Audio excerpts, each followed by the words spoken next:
Hello out there! Today I want to talk about a dashcam installation.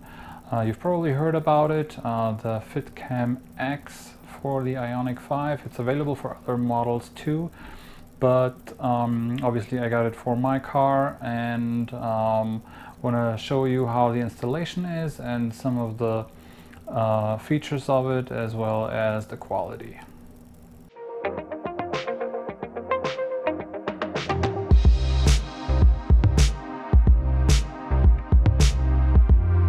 I always wanted to install a dash cam in my car, but I was never able to convince myself to actually buy one, mostly because of the crazy installation that comes with most dash cams. Wiring stuff all over the car is not really something that I'm into. So I saw the FitcamX and so I bought it.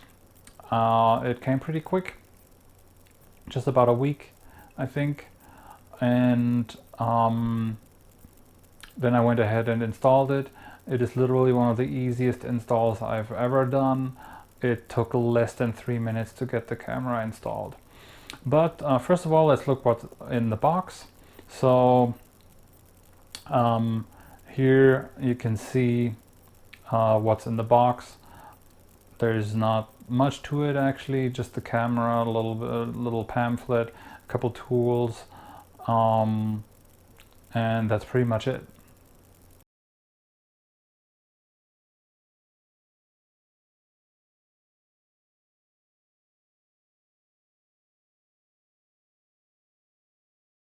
Now I want to show you that it's really super easy to install the camera, so I'm just going to put here the installation in real time.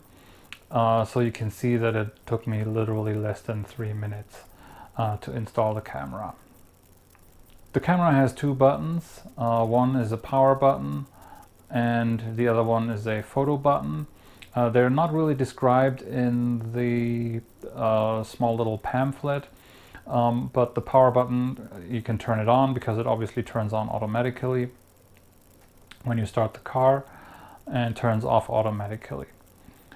It doesn't have a parking feature. You can order with parking feature, but then you have to wire it to a permanent power connection down where the OBD port is. There's some wire tabs, but it's a different product. It's a little bit more expensive, not much I believe, but that's an option if you're into installing that. The other button is a photo button. There is really nothing explained about it, but it's pretty easy and straightforward. You just push it and it takes a picture in addition to the recording itself that it takes anyways. The picture is saved in a different folder and then you can access it later on.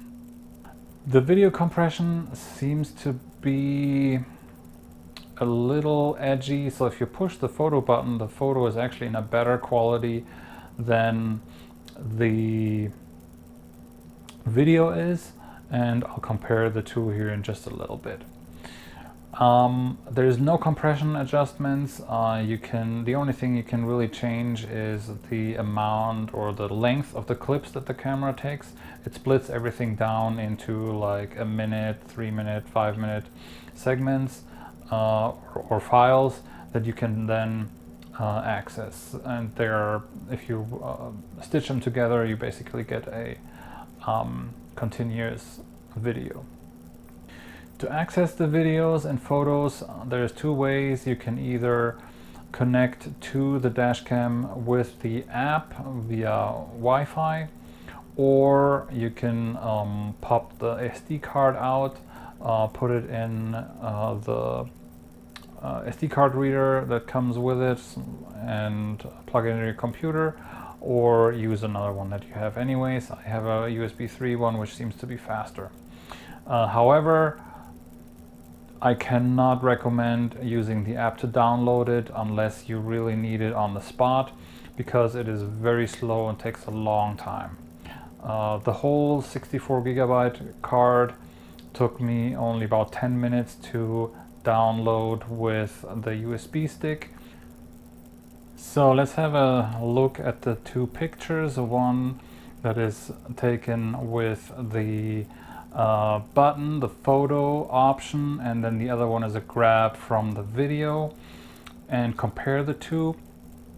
The lighter one is the picture and the darker one is the one from the video. And you can just see on the bottom there is a little bit more information in the picture. Also in the trees is a little bit, just a tiny little bit more that you can see. Also the reflection of the center speaker there in the picture, in the windscreen, the reflection is showing a little bit more compression in the video than it is in the still. It's not a huge difference, but it could make a difference if you can read a license plate or not. So what's the verdict? I personally like the camera. The price is decent, the quality is decent. At night it's sometimes a little bit hard to read license plates, but I think it does a well enough job. The installation obviously is super easy, absolutely nothing to complain. The app works pretty good. It's very basic, but can't really complain about it for the price. I hope this video helped you. If you like it, please click like below. If you want to see more, please subscribe. And other than that, I hope you have a wonderful day. Thank you. Bye.